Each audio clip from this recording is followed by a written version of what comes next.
C'est une page importante qu'ont vient de tourner la République du Congo avec la promulgation de la loi numéro 30/2025 du 22 août 2025 relative à la lutte contre la production, la détention, la fabrication, le transport, le trafic et l'usage illicite des stupéfiants, des substances psychotropes et des précurseurs.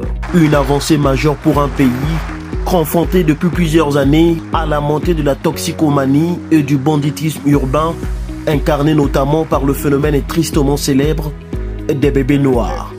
Cette loi vient régler quoi réellement? Bon, mais c'est comme l'a dit le criminologue tout à l'heure, ça vient compléter le code pénal. Parce que si dans le code pénal, on en interdit le commerce illicite, notamment la vente des médicaments, des faux médicaments, la drogue, ainsi de suite.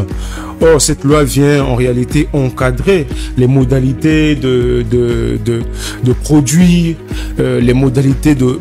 En réalité, quand j'ai lu la loi, on vous dit même qu'il y a la possibilité de demander l'autorisation de planter quelques trucs. Pour les raisons médicales. Mais voilà, Oui. voilà, pharmaceutique, quand j'ai lu la loi. Oui. Voyez-vous, donc ça vient quand même donner l'autorisation à certaines entreprises, si vous voulez, à certains individus qui sont dans le domaine agricole, de procéder ainsi. Parce qu'il y avait un vide juridique. Il est question de mieux encadrer l'usage licite. Comment? Il faut donner aux médecins, aux pharmaciens et même aux vétérinaires la possibilité d'utiliser ces substances dans le cadre de leur travail, mais dans un cadre légal. Donc, ils doivent avoir des licences qui leur permettent de manipuler un certain type de produit légalement.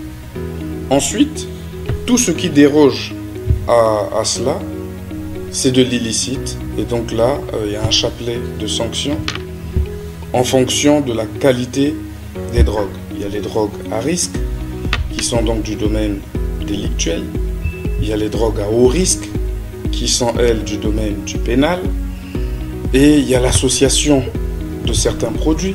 Ces jeunes en errance livrés à la violence, souvent sous l'effet de produits psychotropes. En ce moment, on parle des causes, on va y rester. Parmi les causes, vous avez parlé des aspects sociologiques, culturels, voilà, comportement, éducation. Mais il y a aussi, d'entre les jeux, je parlais des stupéfiants. Voilà.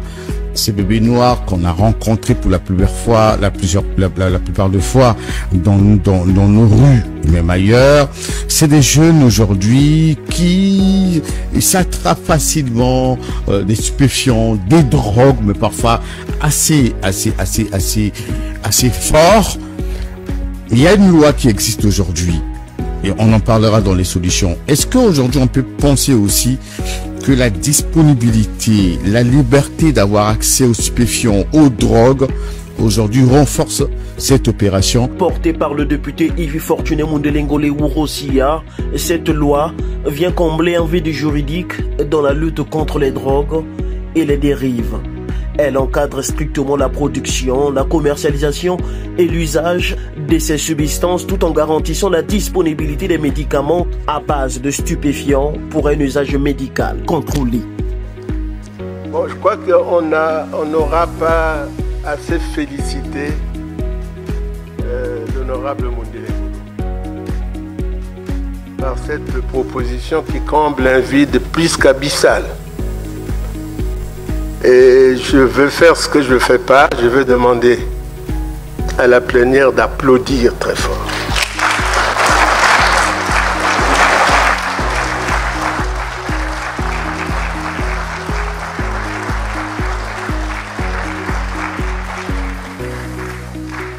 Au-delà de la santé publique, cette loi est une arme juridique contre l'insécurité urbaine. Dans plusieurs quartiers de Brazzaville et Pointe-Noire, les produits psychotropes sont à l'origine de nombreux actes de violence commis par de jeunes drogués, parfois très jeunes. Le lien entre la drogue et la criminalité n'est plus à démontrer.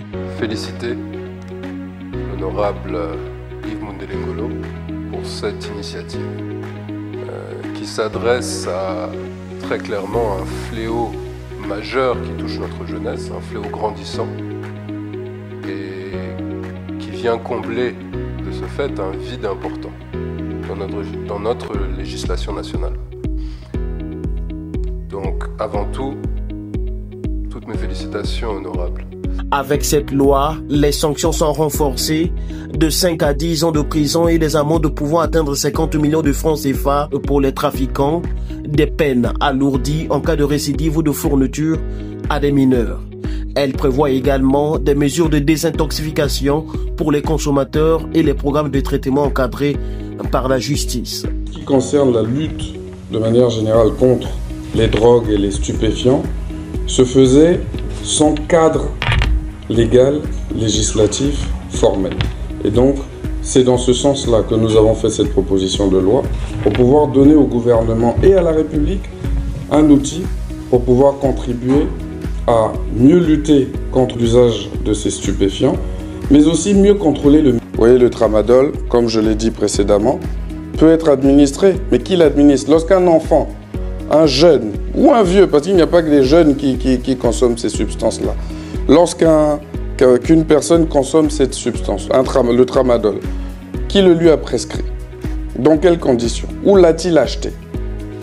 Dans le cadre de cette proposition de loi, il y a également un moyen de pouvoir forcer le contrôle de la distribution, de la mise à disposition de ce médicament pour le grand public. Mais il ne s'agit pas que du tramadol, il s'agit également de la lutte contre les plantations, l'usage du chanvre et toutes les substances dites psychotropes et voire même leurs associations.